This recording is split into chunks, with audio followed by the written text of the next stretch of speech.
Joining us first to discuss this, we are joined by Florian Neuhoff, who is a freelance journalist in Germany. Florian, thank you so much for your time. I imagine the last 12 to 24 hours for you have been extremely busy, but looking at this result that we have had, I want to get the feeling that is coming out of Germany right now and an understanding, because it seems that the leading parties were hoping for more, though they have, of course, made sure that they are getting record results or winning the election. Yes, there has been, like you mentioned in your introduction, some disappointment, especially among the CDU, who had been hoping for a little more of the share of votes.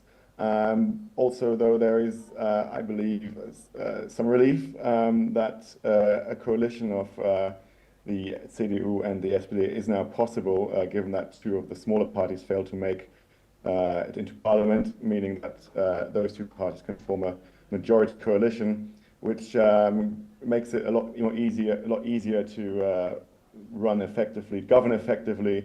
We saw in the last government that a three-way coalition is cumbersome and full of conflict, and it greatly hindered it to be an effective governing force internally, and also in regards to the challenges that we are facing abroad. You mentioned Ukraine. We have Trump now in the White House again, so we need a government that is able to take decisions, and I believe we have a means. We can form. We will be seeing this kind of government.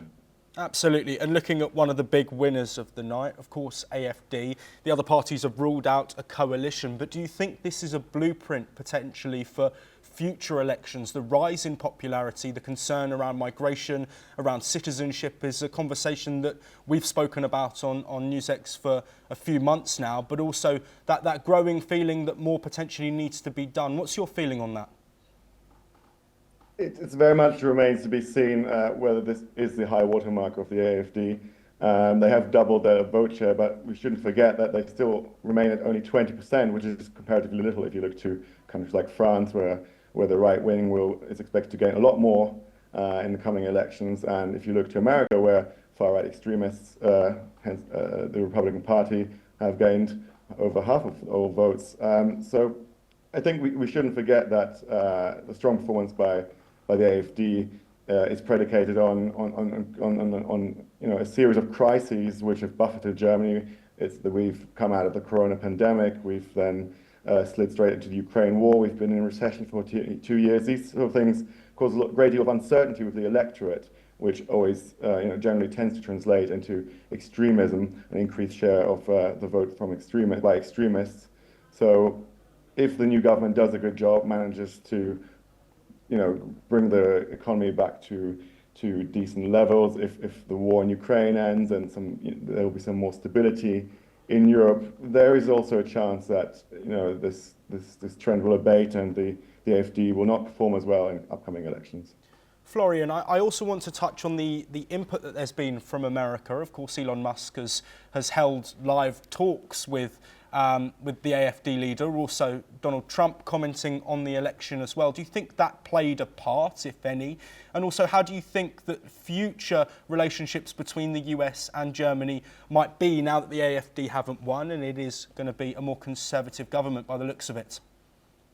Well, I personally believe that Elon Musk's interference hasn't cost any of the Democratic parties a single vote. It'll probably cost his car company Tesla a lot of sales, given that the people who buy electric cars are not the ones likely to vote for fascist parties.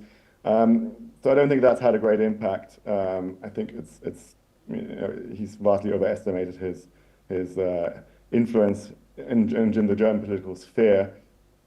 The fact that we will in all likelihood have a conservative chancellor, could be a good thing with Trump, who obviously comes from the right.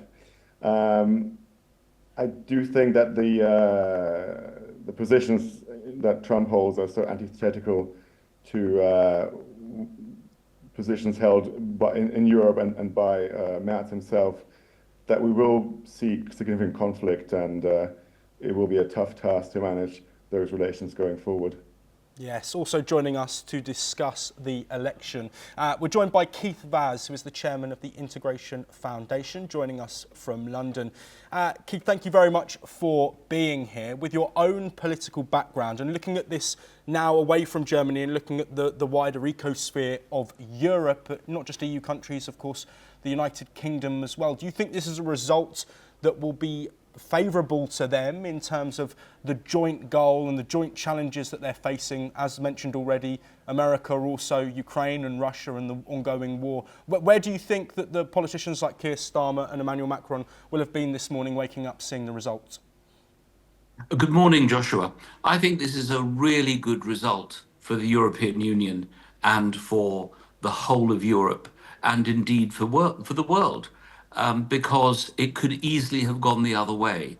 And if the AfD had done even better, this would have been trumpeted as a great victory for the Republican Party in America and their clear interference in the operation of a democratic election in a sovereign country. We don't know as much, of course, about the Chancellor-elect. I assume that he's going to be asked to form a government, as we did for his most famous predecessor, Angela Merkel. But Germany is at the heart of Europe. Europe cannot function without a strong Germany. And it seems very, very clear that the electors of Germany, yes, they've given a lot of votes to the AfD, but not enough for them to be that big credible force that's going to affect the way in which the next government's going to operate. So I think Keir Starmer, Emmanuel Macron, everyone is waking up delighted at the result. It could easily have gone in a different direction. I'm very disappointed at the showing of the SPD. I mean, this is the party of Schroeder, of Helmut Schmidt, of Willy Brandt. Such a short period in office. How disappointing that they did so badly. Where did they all go wrong? I mean, Florian has talked about the difficulty in putting together a coalition of a number of parties. That may well be the case. You have to constantly compromise, but it must be a bitter blow for them. But what I thought was the most interesting aspect of this election is not the result, which of course we expect Germany to be boring. This is a very good result. It's a very exciting result for the future of Europe. But the speech made by Friedrich Merz, when he talked about the independence of Europe from the United States, I've never heard a German chancellor-elect, leader of a major party talk in those terms. What it shows is maybe we were so totally dependent on the United States.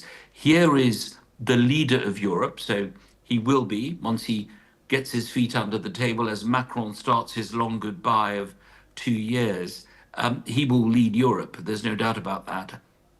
He is saying Europe needs to be independent. It needs to be strong. It needs to back Ukraine. It needs to have its own independent defense force, independent of the United States of America. And I think this is very, very important language, and language that we've never heard before from a German leader.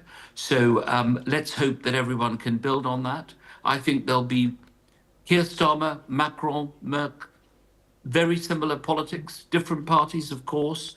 One on the kind of centre-left, one on the right, one right down the middle.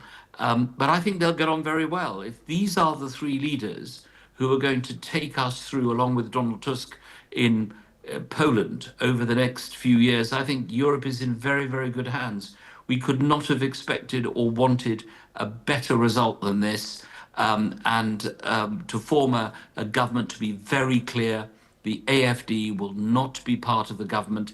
I think is going to be a blow to Marine Le Pen in France and all other countries when they thought this was a momentum. After Trump, the coattails were going to bring in all these people. This is a very good result for Europe. Keith Vaz, very quickly, we've got less than a minute left, but I do want to look at the fact that this government might not be formed until Easter. Do you think this election has come at a bad time, considering what's happening with Russia and Ukraine and the importance of strong EU leadership around discussions and around sidelining, let's be honest, from the US and from Russia in these negotiations?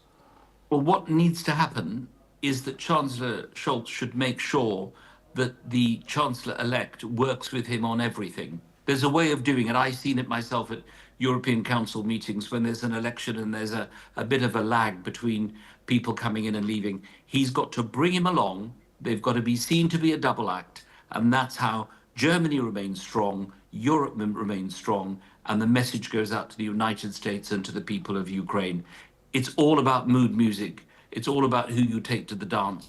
And I think these two gentlemen, the current Chancellor and the future Chancellor, need to work hand in hand on foreign policy. Yes, thank you very much to Keith Baz, and also thank you to Florian Neuhoff for both joining us and providing that insight.